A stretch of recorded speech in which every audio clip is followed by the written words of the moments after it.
নবীর শেষ জীবনে তাবুকের যুদ্ধে যাবেন, একটা যুদ্ধ শেষ হলো আর একটা যুদ্ধ তাবুকে যাবেন। তাবুকে যাবেন মদিনার থেকে বহুদূর, ওই যুদ্ধে যাবেন এমন সময় খেজুরও পেকে গেল, খেজুর কাটার সময়, মানুষের কাজের সময়, প্রচন্ড রোদের তাপ। আবার আর একটা যুদ্ধ থেকে আইসা সব ক্লান্ত, কিন্তু রোম সম্রাট বেঈমান হাজার হাজার কাফেলা নিয়ে আসতেছে মদিনার দিকে যুদ্ধ করার জন্য। এবার নবী ঘোষণা দিলেন, তৈরি হয়ে যাও, 30,000 কাফেলা নিয়ে আমরা যুদ্ধে যাব তাবুকে। সবাই রেডি হয়ে গেলেন, কিন্তু এই যুদ্ধে 30,000 সাহাবী নিয়ে গেলে আমাদের অনেক বাহন লাগবে, সাওয়ারি লাগবে, টাকা লাগবে। নবী ঘোষণা দিলেন, ও আবু বকর, ওমর, ওসমান, আলী সহ সবাই বাড়িতে যান, সবাই দান করেন, টাকা দেন, সাওয়ারি দেন, সবাই দান নিয়ে আমার সামনে হাজির করেন। বাহন লাগবে অনেক। হযরত ওসমান রাদিয়াল্লাহু তাআলা আনহু 10,000 সাওয়ারি নিয়ে নবীর সামনে হাজির। টাকা তো আলাদা, ওমর সব নিয়ে আসছেন। এইবার নবী একটু পরীক্ষামূলক বসলেন, বৈশা জিজ্ঞাসা করেন, ও আলী, আপনি কি পরিমাণ দান করলেন? এই পরিমাণ। আপনি কি পরিমাণ দিলেন? বলে এই পরিমাণ। ওমর, আপনি কি পরিমাণ দিলেন? আমার সম্পদের অর্ধেক দিয়ে দিলাম। ওমরের মনের মধ্যে একটা আশা, আজকে আমি এত বেশি দান করব, নবীর দোয়াটা আমি আগে পেয়ে যাব। ওমরেরও আশা বেশি দান করব, দোয়াটা পাবো। ওসমানেরও আশা। নবী সবাই জিগাইলেন, এই আলী কি পরিমাণ দিলেন? ওসমান কি পরিমাণ দিলেন? ওমর কি পরিমাণ দিলেন? আবু বকরকে নবী কয়, ও আবু বকর, আপনি বাড়িতে কি পরিমাণ রাখলেন?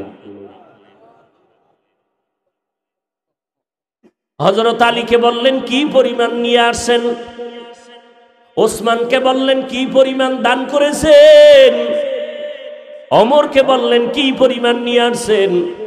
কিন্তু আবু বকরকে কি পরিমাণ নিয়ে আসছেন বলে নাই, কারণ নবী জানে আবু বকর বড় গরীব। মায়ার নবী বললেন, আবু বকর ঘরের মধ্যে কি রেখে আসছেন? আবু বকর চোখের পানি ছেড়ে বলে, নবী, আমার ঘরে ঝাড়ু দিয়া দিয়া সব আমি নিয়ে আসছি। আমার ঘরে আমার আল্লাহর, আমার নবী ছাড়া কেউ নাই। আমার আল্লাহ ছাড়া, আমার মুহাম্মদ নবী ছাড়া আমার কেউ নাই। আমি সব ঝাড়ু দিয়া দিয়া আমি সব দিনের নবীর সামনে আসছি, কারণ এই সময় যদি আমি কিছু রাখি, আমি আল্লাহর কাছে ফলাফল পাবো না। আমার খানার মতো চুলায় আগুন জ্বলে না, ঘরে খাউন নাই। এত কষ্টের মধ্যেও আমি আপনার মুহাব্বত আর আমার মাওলার মুহাব্বতে সব বিলীন করে দিলাম।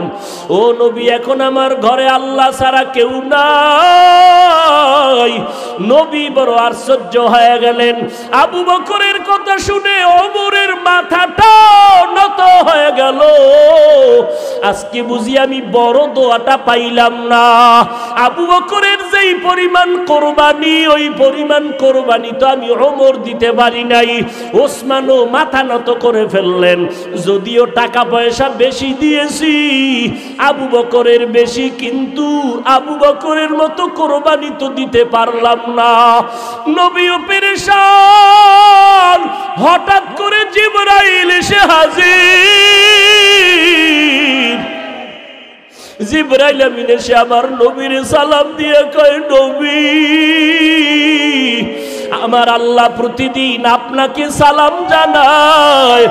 আজ আমার আল্লাহ আপনাকে সালামের সাথে সাথে আল্লাহ পাক আজকে আবু বকরকে আলাদা করে সালাম দিয়েছেন। এবং আল্লাহ জানতে চেয়েছেন, আবু বকর, আপনার মনের কি হালাত? নবী বলেন, আবু বকর, কপাল আপনার ধন্য। আল্লাহ তাআলা জিবরাইল পাঠাইয়া বলেছেন, আল্লাহ আপনাকে সালাম দিয়েছেন।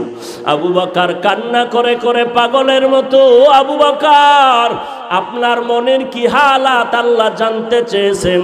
আবু বকর কান্না করে বলেন, ও দয়ার নবী, আমি ছিলাম মক্কার ভিতর একটা জাহান্নামের আসামি। কে জানতো, কে চিনতো আমি আবু বকরকে? আমারে তো কেউ জিগাইতো না। আজ আমি আপনার সোহবতে আসার পর আল্লাহ আমাকে এত সম্মান দান করেছেন আপনার সোহবতের কারণে, যে আল্লাহ আজ আমাকে সালাম পর্যন্ত পাঠায় দিছেন। মায়ার নবী কান্না করে বলে, রে আয়েশা, আবু বকরের এই 2 দিনের কুরবানি যদি এক পালায় দেওয়া হয়, আমার অন্য উম্মতের ন্যাক যদি অন্য পাল্লায় রাখা হয়, আবু বকরের সমান হবে না। ও নবীর আশিক উম্মতের দল, এত দামি আবু বকর, কিন্তু তার জীবনের ইতিহাস বড় কান্নার আওয়াজ। মায়ার নবী রাতের বেলা ঘর থেকে বের হলেন, হুজরা থেকে বের হয়া মসজিদে নববীর কিনারায় হঠাৎ শুনে কান্নার আওয়াজ, শুনতেছে কান্নার আওয়াজ। গভীর রাত, নবী হালকা ভাবে নজর দিয়ে দেখে তার সাহাবী আবু বকর তাহাজ্জুদে দাঁড়ায় দাঁড়ায় কান্না করতেছে, সে আওয়াজ আসতেছে। নামাজ শেষের পর আল্লাহর নবী বললেন, আবু বকর আপনি কাঁদলেন কেন? আবু বকর বলে, নবী, হাসরের ময়দানের ভয়ে আমি কান্না করেছি। বলে, কেন কান্না? আপনার তো জান্নাতের টিকিট আল্লাহ দান করেছেন। আবু বকর বলে, নবী, যদি আল্লাহ রাগ করিয়া টিকিট ক্যান্সেল করে দেয়, তখন আমার উপায় কি হবে রে নবী? আপনিই তো হাসরের ভয়ঙ্কর অবস্থার বয়ান করেছেন। কিয়ামতের ময়দান হবে নাকি বড় ভয়ঙ্কর ময়দান। সূর্যটার আলো বন্ধ হয়ে যাবে, ওদিকে সমুদ্রের পানি গরম হয়ে যাবে। আল্লাহ তাআলা রাগান্বিত আওয়াজ দিয়ে বলবেন, ওয়ামতাজুল ইয়াউমা আইয়ুহাল মুজরিমুন, ও গুনাহগারের দলেরা, নেককারদের থেকে তোমরা আজ আলাদা হয়ে যাও। নেককারদের আমলনামা ডান হাতে দিব, গুনাহগারদের আমলনামা বাম হাতে দিব। অন্যদিকে সূর্যের গরম, আবার জাহান্নামের চিৎকারের আওয়াজ। জাহান্নামের আওয়াজে জাহান্নাম চিল্লায় বলবে, আল্লাহ, বেনামাজি গুনাহগার গুলো কই? সব আমার পেটে দাও। জাহান্নামের আওয়াজে হাসরের ময়দানটা থরথর করে কেঁপে উঠবে। ও নবী, আপনিই বলেছেন যে নবীদের কোনো গুনাহ নাই, নবীরা পর্যন্ত নাফসি নাফসি নাফসি বলে কান্না করবেন, উম্মতের কথা সবাই ভুলিয়া যাবেন।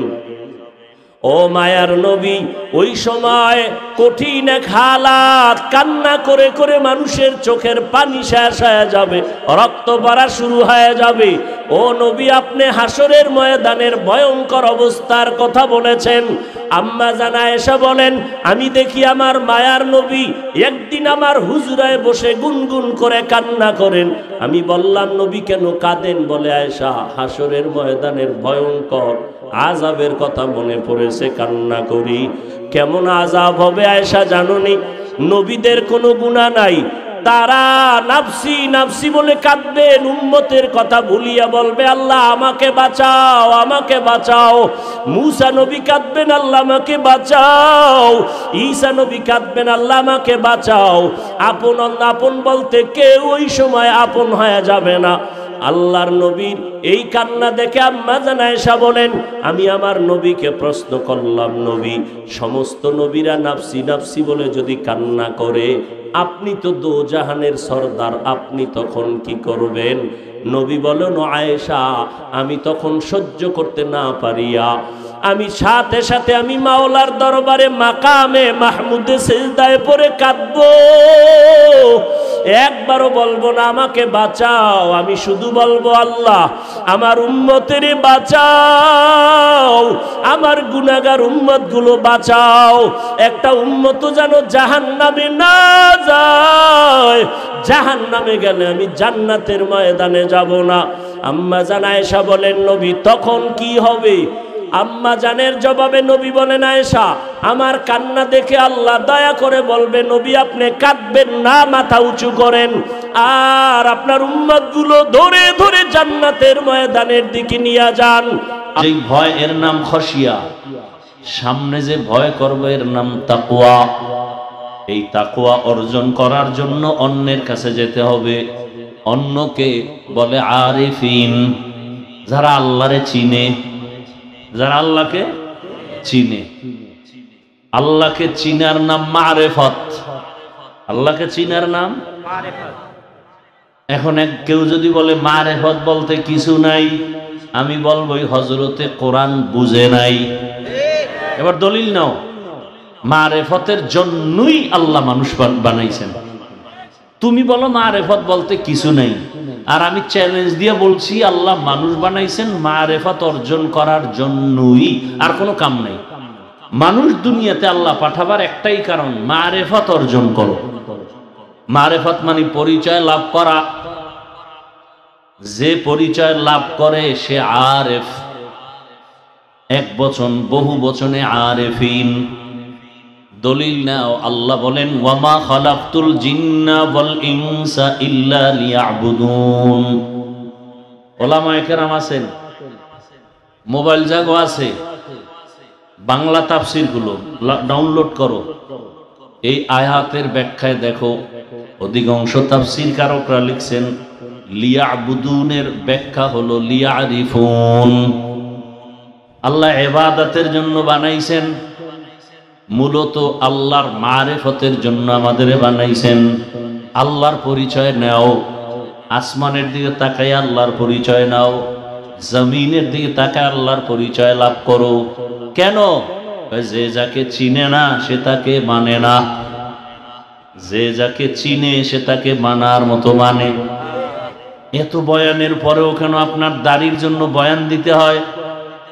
এত বয়ানের পরেও কেন টুপি দেন না? অথচ এখানে সবাই মুসলমান, আমিও মুসলমান।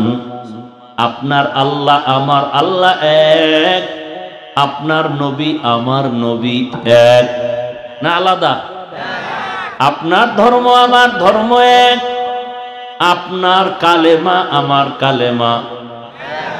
স্বীকার করেন, সাফাবাজি করেন না, দিল থেকে বলেন আমার কালেমা আপনার কালিমা, আপনার ধর্ম আমার ধর্ম, আপনার কাবা আমার কাবা।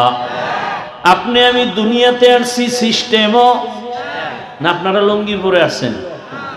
বিদায় বেলা কাফনের সংখ্যাও হবে, আমারও 3 কাফন, আপনাকেও 3 কাফন। আমার সম্মানে একটা কাফন কেউ বাড়ায় দিবে। রিকশাওয়ালা গরিব হওয়ার কারণে একটা কাফন কমানো হবে। কে ধনী, কে গরিব, কে আলেম, কে মূর্খ, কে পীর মুরিদ, কে ডাক্তার, কে রুগী, কে ইমাম, কে মুক্তাদি, সবার বেলায় 3 কাফন। মহিলাদের 5 কাফন, কালার হবে আলাদা। আমাকে হুজুরদের কাফনের কালার একরকম, যারা হুজুরদের দুশ্মন তাদের কালার আর এক রকম। না সব এক? দেখছেন নি কারবার? কবরের সাইজও না একটু আপনাদের এলাকায় বড়। কবরে রাখার পরে মাটি দিয়ে সবাই যখন যাবে প্রশ্ন হবে কয়টা?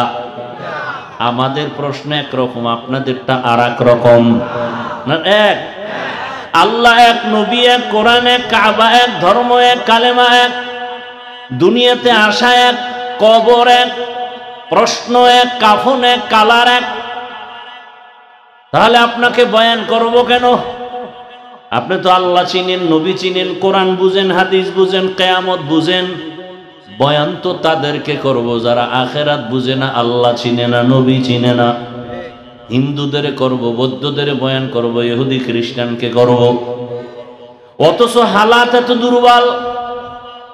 আপনার পেছনে বয়ান করব কেন না করতে করতে করতে করতে হাজারো লাখো আলেমের ঘরের খবর নাই, সন্তানের খবর নাই, পরিবারের খবর নাই, ঘুমের খবর নাই, খানার খবর নাই। সেই ঢাকার থেকে টানতে টানতে টানতে টানতে আসছি। গতকালও তো প্রোগ্রাম, এখানে আবার আসছি, এখান থেকে আবার যাব সেই চুয়াডাঙ্গা, আবার ঢাকা, আবার প্রোগ্রাম। ঘরে ঘুমানোর টাইমও পাওয়া যায় না। তাবলিগলারা আপনাদের পেছনে মেহনত করে, পীর সাহেবরা করে, বক্তারা করে, জুমার খতিব ইমামরা করে। 24টা ঘন্টা বিনিময় শুধু গালি দিচ্ছেন আর ফেসবুকে বিরোধিতা করতেছেন। আপনাদের আবেগের কারণে আমার দেশের ওলামায়ে কেরাম এক হতে পারে না, এজন্য আপনারা দায়ী। আলেম ওলামার এক হবে, আপনি আইসা আমারে আসমানি উঠান আর এক আলেমরে জমিনের নিচে নিয়ে যান। ফেসবুক পাইছেন তো, বাবায় কিনা দিছে, ওখানে আকাম কইরা জাহান্নামে যেতেই হবে, এটা মান্নত করে ফেলাইছেন। এই জন্য সারা রাত মোবাইল হাতে নিয়ে ঘরে ঘরে রুমে রুমে জেনা চলে। হাতের জেনা, চোখের জেনা, জবানের জেনা, অন্তরের জেনা। সারা রাত বাবাও মোবাইল চালায়, মা মোবাইল চালায়, বোনেও চালায়, ভাই চালায়। মনে হয় পুরা বাড়িটার মধ্যে জেনা চলে সারা রাত। কখন 2টা বাজলো 3টা বাজলো খবর নাই। ফজরের আগে আগে মোবাইলটা পুড়ে গেছে, ঘুমের চাপ আসছে, ঘুমায় গেছে, নামাজ নাই। এত অন্যায় ঘরে ঘরে চলে, মনে হয় আল্লাহর আযাব রাত্রে আসা দরকার ছিল। মুহাম্মদের উম্মত হওয়ার কারণে আল্লাহ এখনো হেফাজত রাখছে। তুমি মোবাইলের লাইটটা জ্বালাইছো কেন বলো তো বাবা? মোবাইল নিয়ে অজে আইছো গা? এই মোবাইল নিয়ে অজে আইছো গা? কাম কি এই অজের প্যান্ডেলে? মোবাইলের কামটা কি? লজ্জা শরম একটা ওয়াজ নাই যেখানে মোবাইলের বিরুদ্ধে বলি না। ওয়াজের প্যান্ডেলে মোবাইল কেন বলেন তো আপনারা? কি দরকারটা কি? আপনার বয়ানের প্রয়োজন হলে মিডিয়া থেকে কালকে সকালে আপনি নিয়ে যান ডাউনলোড করে। কপাল পুরলে যা হয়, কপাল যদি পুরিয়া যায়, আমি কেন, হাফিজুর রহমান কেন, বাইতুল মুকাররমের ইমাম কেন, মক্কা মদিনার ইমাম কেন, স্বয়ং রসুলও যদি বয়ান করে কপাল খুলে না। যেই রসুলকে একবার দেখলে জাহান্নামের আগুন হারাম, সেই রসুলকে 13 বছর দেখলো, বয়ান শুনলো, এরপরও কপাল খুলে নাই, কালেমা পড়ে নাই, এমন তাজা বেঈমানের নাম জানেননি? কি এর নাম? কপাল। এর নাম 13 বছর দেখলো, বয়ান শুনলো, কালেমা কপালে আসলো না। আর অন্যদিকে 27 বছরের যুবক তরবারি নিয়ে দৌড়ায়, নবীকে জবাই করবে। কয় বছরের যুবক? তরবারি নিয়ে গিয়া রসুলের চেহারাটা দেখা তরবারি ফালায়, কয় রহমতের নবী আমার, দয়া করে আমাকে কালেমার রশি গলায় পড়ায় দেন। নাম জানেননি? এর নাম কপাল।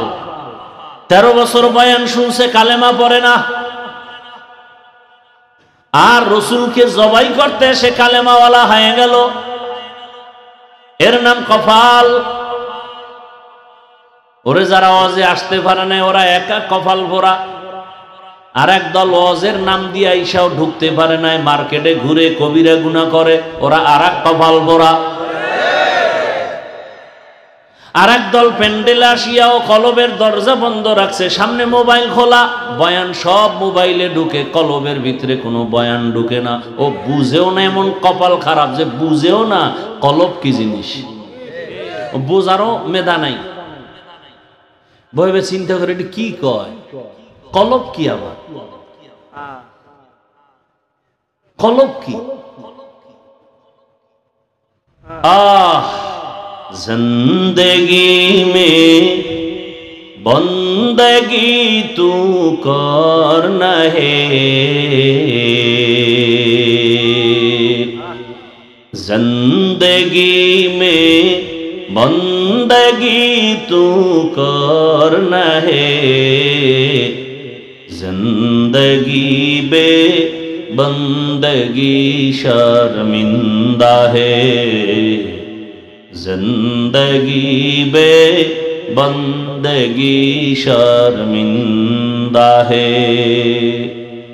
दुनिया में हो दुनिया का तलबगार न हो, बाजार से गुजर हो खरीदार न हो, ये दुनिया एक मिसले कागज फूल है, ये दुनिया एक मिसले कागज फूल है, जिंदगी में बंदगी तू करना है, जिंदगी बे बंदगी शर्मिंदा है, जिंदगी बे बंदगी शर्मिंदा है। एक আল্লাহর ওলি বয়ানে বলতেন, তুমি রাস্তা দিয়ে হাঁটছো, 100 টাকা পয়রা পাইছো, 100 টাকা হাতে পায়া ঘুরে ঘুরে কয় 100 টাকা পাওয়া গেছে, কার নিয়ে যাও। 500 টাকা পাওয়ার পরে পকেটে ঢুকাইছে, আর ঘোষণা দেয় না। বুঝা গেল তোমার ইমানের দাম হইল 100 টাকা। তোমার ইমানের দাম কত? আর একজনে 500 টাকা পাইয়া ঘোষণা দিছে, কার 500 টাকা নিয়ে যাও, 1000 পাইয়া পকেটে ঢুকায় ফেলছে, ইমানের দাম কত? বড় কঠিন হাল। টাকার সামনে বোঝা যায় তোমার ইমান কেমন। আমি মাঝে মাঝে বলি, পীর সাহেবের মুরিদ, তাবলিগওয়ালা, ইসলামের বীর যোদ্ধার ইমানের পাওয়ার কত, পার্সেন্ট কত টের পাওয়া যায় তার মাইয়া বলার বিয়ার সময়। ঠিক নি? গায়ে হলুদের আসর চলে, কবিরা গুনাহ হারাম, মাইয়া দেখতে যায় গোষ্ঠী সুদ্ধা, কবিরা গুনাহ হারাম। এরপরে নেয় যৌতুক, কবিরা গুনাহ হারাম। এরা জালেম, এরা ডাকাত, এদের মতো স্বৈরাচার যারা যৌতুক খায়, যারা দেয়, সবগুলো জালেম, সবগুলো ডাকাত, সবগুলো মানবতার দুশ্মন, সবগুলো আমার দেশের দুশ্মন, চূড়ান্ত এরা দুর্নীতিবাজ। এরা দুর্নীতি করে না? কথা কন না কেন? ফাইনাল ফলাফল, তোর কপালে বিয়া কইরাও শান্তি নাই, বিয়ার পরেও শান্তি নাই। হ্যাঁ, নিজেরও বয়স বেশি, বিয়াও করে বয়স বেশি ওলা মাইয়া, ঠিক না? আবার দেশের আইন তো আছে, বাল্য বিবাহ হবে না। বাল্য বিবাহের আইন নেই, আকামের আইন আছে। আকাম করো, কিন্তু বিবাহ করা যাবে না। আকাম চালাও, জেনা চালাও, এবং কেমনে আকামের স্পিড বাড়বে সেই সবকও দেওয়া হয়। যেমন শুনতেছি গানের শিক্ষক দিবে, স্কুলের মধ্যে ছেলেদের গান শিখাবে। যেই গানের আওয়াজ শুনলে গুনাহের আকর্ষণ বাড়ে, সে গান শোনা হারাম। যেই গান শুনলে অন্তরে গুনাহের প্রতি অন্তর আকৃষ্ট হয়, সে গান শোনা হারাম। এমন গান নাই? আল্লাহ হেদায়েত দান করুন। তো তাকওয়া ছাড়া পিছনের গুনাহ থেকেও বাঁচা যাবে না, আল্লাহর ভয় ছাড়া সামনের জীবন থেকেও বাঁচা যাবে না। এত বয়ান শুনে এরপরও কেন সুদ খায়? জানে নিজে সুদ খাওয়া হারাম, এরপরও খায়। সবাই জানে গালি দেওয়া হারাম, এরপরও দেয়। সবাই জানে চুরি করা হারাম, এরপরও করে। মাইয়ের হক আদায় করেন না বাবা, ছেলের হক আদায় করেন না, বউয়ের হক আদায় করেন না। আমি বক্তা শ্রোতাদের হক আদায় করি না, আমি ইমাম মুসল্লিদের হক আদায় করি না, আমি বাবা সন্তানের হক আদায় করি না, আমি স্বামী স্ত্রীর হক আদায় করি না, আমি সন্তান আমার মা বাবার হক আদায় করি না। কেউ জানে না, কে জানেন? আল্লাহ কয় হাফিজুর রহমান, তোরে মানুষ বলে তুই বড় ভালো মানুষ। আমি জানি তুই সারা রাত মোবাইল চালাও, আমি জানি তুই বউয়ের সাথে ব্যবহার ভালো করো না, তুই সন্তানের হক আদায় করো না। তোর মতো খেয়ানতকারীর কাছে আমি দেশের আমানত দিব না। তুই হুদা চাপাবাজি করে লাভ নাই। তুই বউর হক আদায় করো না, মাইয়া ভোলার হক আদায় করো না, তুই দেশের জনগণের হক আদায় করবি কেমনে? আল্লাহ জানেননি? আল্লাহ যাই না শুই না, এরপরে হাতে ক্ষমতা দিবেন। আল্লাহ জানেন তুমি বড় খেয়ানতকারী। তো বলবেন তাহলে বেঈমানের দেয় কেন, মুনাফিকরে দেয় কেন? ওরা আল্লাহর আপন না, ওরা ইসলামের ব্যানার লাগায় মানুষকে ধোঁকা দেয় না।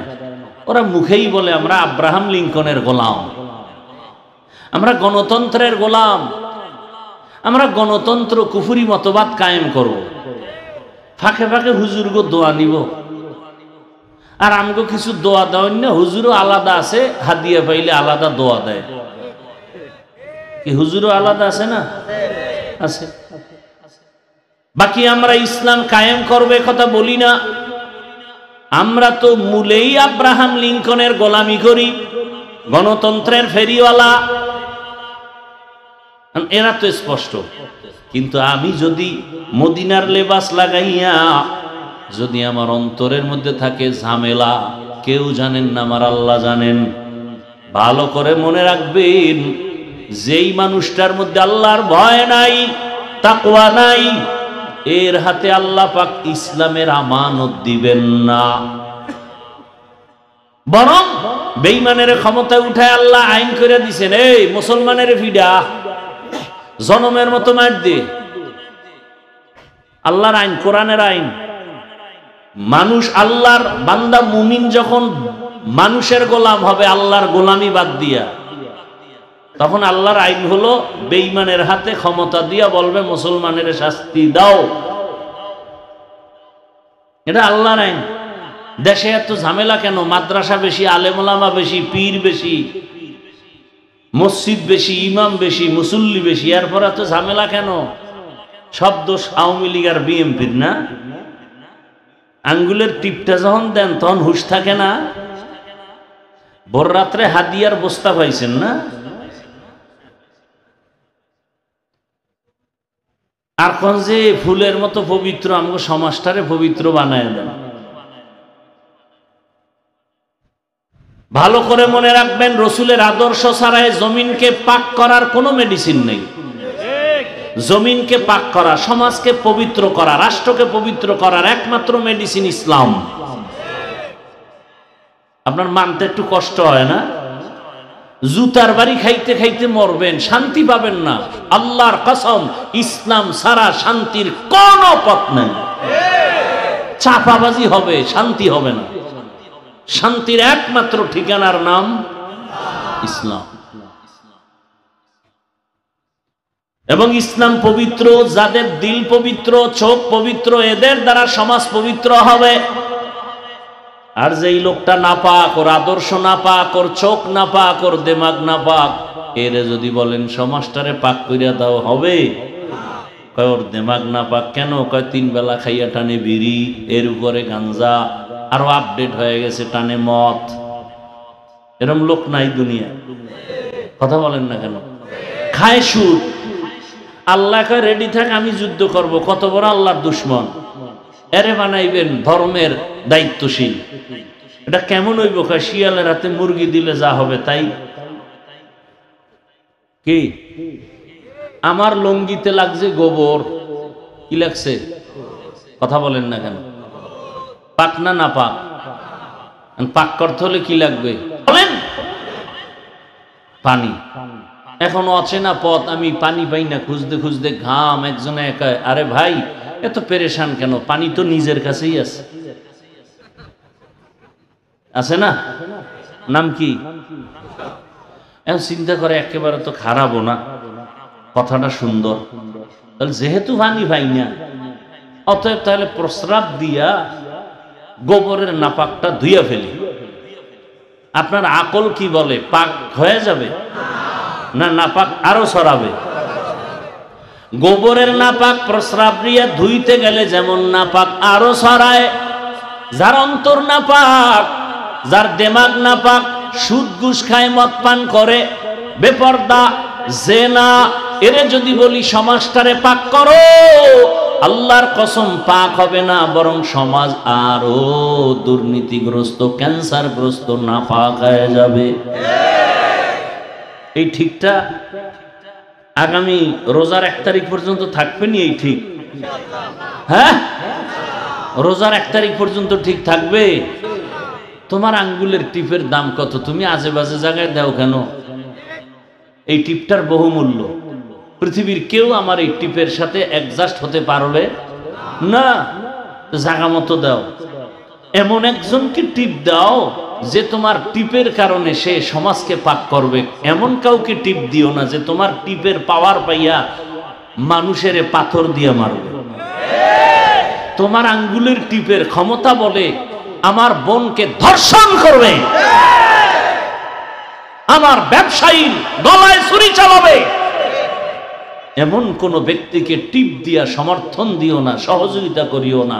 তাআওয়ানু আলাল বিররি ওয়াত তাকওয়া ওয়ালা তাআওয়ানু আলাল ইসমি ওয়াল। ইসলাম শান্তির একমাত্র ঠিকানার নাম। কেউ যদি বলেন অন্য জায়গায় শান্তি আছে, ওয়াল্লাহি আল্লাহর কসম আমি ইসলাম বাদ দিয়া সেদিকে যাব। বলার মতো কলিজা থাকলে দাঁড়াও। যদি বলতে পারো মুহাম্মদের আদর্শ ছাড়া অন্য জায়গায় আরো সুন্দর আদর্শ আছে, বুঝাইয়া দিলে আমি রসুলেরটা বাদ দিয়া সেখানে যাব। আমারটা আমি বলতেছি, আমার ওপিনিয়ন, আমার কসম, আমি মদিনারটা বাদ দিয়ে সেটা নিব। বলার মতো কলিজা আছে কোন বান্দা? এক কথায় জেনে নাও এবং ব্যানার বানাও, 2 ফিট 3 ফিটের ব্যানার বানায়া যুবক রাস্তার মোড়ে মোড়ে টানো, আর ব্যানারে লেখো পৃথিবীর সবার আদর্শ না পাক, একমাত্র মদিনাওয়ালা রসুলের আদর্শই পাক। এটা লেখো আর ব্যানার টানাও সারা দেশে, আর লেখো আবার ব্যানার বানাও, আর লেখো একমাত্র শান্তির ঠিকানার নাম ইসলাম। লেখো, মানুষের কর্ণ কোহরে আওয়াজ পৌঁছায়া দাও। আল্লাহর জাতের কসম, যতদিন পর্যন্ত জমিনে রসুলের আদর্শ বাস্তবায়ন হবে না, ততদিন পর্যন্ত জমিনে শান্তি কেউ দেখবে না, কল্পনাও করতে পারবে না। সুলাইমান নবী পুরা দুনিয়াটা চালাইছেননি, আপনাকে জীবনে এটা শুনেন নাই। গোটা দুনিয়া শাসন করেছেন সুলাইমান নবী। এই ঘটনা কি কোরআনে আছে? মিশরের অর্থমন্ত্রী ছিলেন ইউসুফ নবী, কোনদিন শুনছেন? বলেন না কেন ভাই? এ ঘটনা কোরআনে আছে। জুলকারনাইন বাদশাহ গোটা দুনিয়া শাসন করেছেন, কথা আছে। রহমতের নবী মদিনার রাষ্ট্র চালাইছেন, আবু বকর, ওমর, ওসমান, আলী রাষ্ট্র চালাইছেন। আপনাকে কে উল্টা বুঝাইলো যে ইসলামে রাজনীতি নাই? আপনি বলবেন ইসলামে পেট নীতি নাই, দুর্নীতি নাই, ইসলামই হলো আসল রাজনীতি। আমি ইসলামটার এত দুর্বল বানাইলেন কেন? আমি ইসলাম তো পবিত্র, পারফেক্ট। কিয়ামত পর্যন্ত নতুন কোন আদর্শ কারো থেকে ধার করা লাগবে না, সবকিছু ইসলামে আছে। অর্থনীতি কিভাবে চালাবেন? ইসলামে অর্থনীতি নাই, নাই। 1 মিনিটে বলে গেলাম, পারলে লিখে রাখেন। খোদার কসম করে বলছি, ওয়াল্লাহ, কিয়ামত পর্যন্ত জমিন থেকে অর্থনীতির উন্নতি হবে না যতদিন পর্যন্ত ইসলামের অর্থনীতি চালু না হবে। বিভিন্ন রাস্তার মোড়ে মোড়ে ব্যানার দেখবেন, ছোট ছোট এইভাবে সাইনবোর্ড লাগানো, দারিদ্র বিমোচন করো। যাকাত প্রথা ইসলামের অর্থনীতির এক অমূল্য একটা কাঠামো। এ জমিনে যতদিন পর্যন্ত রসুলের আদর্শে, আল্লাহর আইনে যাকাত যথাযথভাবে আদায় না হবে, ততদিন পর্যন্ত এ জমিনে অর্থনীতির উন্নতি হবে না, দারিদ্র বিমোচন হবে না, কোনদিন হবে না। এবং চ্যালেঞ্জ, যাকাত যদি যথাযথভাবে প্রতি বছর আদায় হয়, 5 থেকে 10 বছরে দেশে আর দারিদ্র থাকবে না। আমি চ্যালেঞ্জ দিলাম। কে বলে ইসলামে অর্থনীতি নেই? মানুষ বানাইছেন আল্লাহ, থিওরি দিবে কোন বেঈমান? মোবাইলওয়ালা মোবাইল বানায়া আবার সেখানে ক্যাটালগ দিছে কিভাবে মোবাইল চালাইলে ভালো থাকবে। মানুষ বানানোওয়ালা খালেক আমার আল্লাহ, কিভাবে মানুষ তোমার জীবন চালাইলে সুখী হবা ক্যাটালগ দিছেন আমার আল্লাহ 2টা, একটা থিওরিক্যাল আর একটা প্র্যাকটিক্যাল। থিওরিক্যাল ক্যাটালগের নাম কিতাবুল্লাহ, প্র্যাকটিক্যাল ক্যাটালগের নাম রিজালুল্লাহ।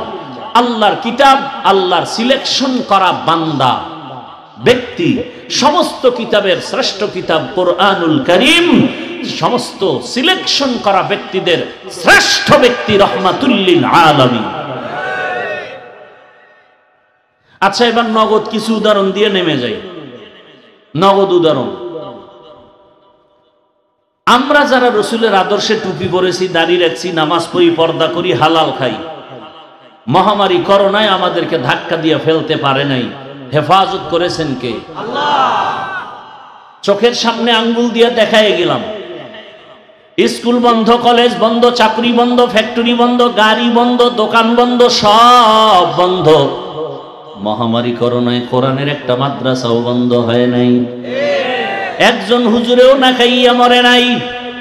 বরং আমরা দেখেছি ইতিহাস, বাবার করোনা, শিক্ষিত দুই কুলাঙ্গার সন্তান, শিক্ষিত কুলাঙ্গার। আরো খারাপ ভাষা আমার জানা আছে, কিন্তু টুপি মাথায় জন্য আর বললাম না। শিক্ষিত কুলাঙ্গার, বাবার করোনা কাছে যায় না, মাস্ক লাগায় বসে আছে, ট্রিপল মাস্ক, মরবে না করোনা। এক পর্যায়ে বাবা মারা গেল, ওই কুলাঙ্গার দুই শিক্ষিত সন্তান এলাকার গরিবের টাকা দিয়া বলে, লাশটারে রাস্তার বাইরে ফেলে দাও। দরওয়াজা জানালা লক করে দিল। এই কুলাঙ্গারের বাচ্চারা জানালা দিয়ে একবারও দেখলো না যে বাবার লাশটা কুকুর খেলো নাকি জানাজা হলো। ইতিহাস বেঈমানি করে না। সেই সময় শত শত করোনার লাশ আমার দেশের কোরআনওয়ালারা, টুপিওয়ালারা নিজেদের কাঁধে নিলেন, গোসল করালেন, কাফন পরালেন, জানাজা দিয়ে কবরে রাখছেন। একজন হুজুরেও করোনায় মরে না।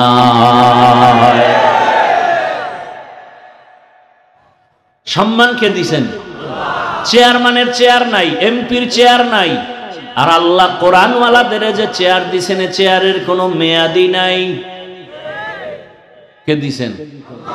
আমরা এটা টাকা দিয়ে কিনি নাই, মানুষ আমগো দিছেন। এই জন্য আমি বলি, টাকা দিয়ে সম্মান কিনলে প্রথমে পায় ফুলের মালা, ফাইনালে জুতার মালা। আর আমার মাওলা যাকে সম্মান দান করবেন, ওই বান্দা বান্দি দুনিয়ায় বাদশাহ, পরকালেও বাদশাহ। এলমেরা এজাজ করদান বেহিসাব, খলকেরা দাদান জওয়াবে বাসওয়াব। হক না দারদ দোস্তে খলকা জারেরা, নিস্তে ই খাসলাত একে দিনদারেরা। ভাইরা আমার, সারা রাত ওয়াজ করলে কি হইব? আজকে যারা ফজর পড়েন নাই, জোহর পড়েন নাই, আসর পড়েন নাই, মাগরিব না, এশার নামাজ হয় না, হবে না। আজান হওয়ার পরে দেখবে মাইকলার 2-4 জন ছাড়া কেউ নেই কমিটির, সব গেছি গা। রাস্তায় গিয়াই মোবাইল শুরু, বাসায় গিয়া মোবাইল, ফজরও পড়বে না। কি লাভ হবে এই বয়ানের দ্বারা? এখনো সময় আছে তৈরি হওয়ার। যুবকেরা, আমি কিন্তু সারা দেশে একজন ব্যক্তি যে আমি যুবকের পক্ষে কঠিন কথা বলি, যা অন্যরা বলেন আমি শুনি না আজ পর্যন্ত। এই যে এতক্ষণ চিল্লাইতেছি, একবারও কিন্তু বলি নাই টুপি লাগা।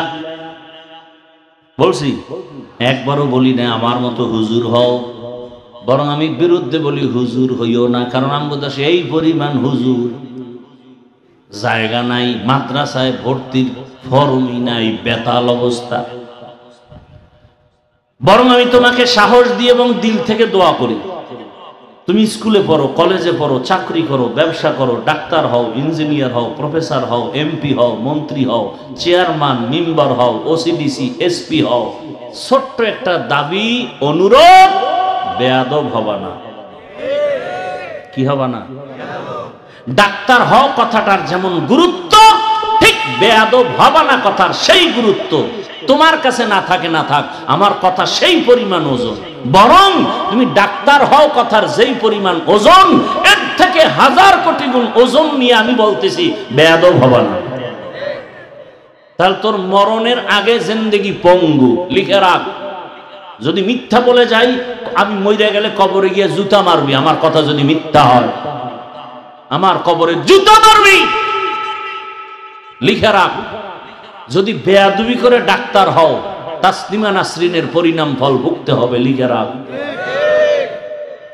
প্রফেসর হও, বেয়াদব হইও না, তাহলে আহমদ শরীফের ফল ভোগ করা লাগবে। ঢাকা কলেজের প্রফেসর নাস্তিক আহমদ শরীফ,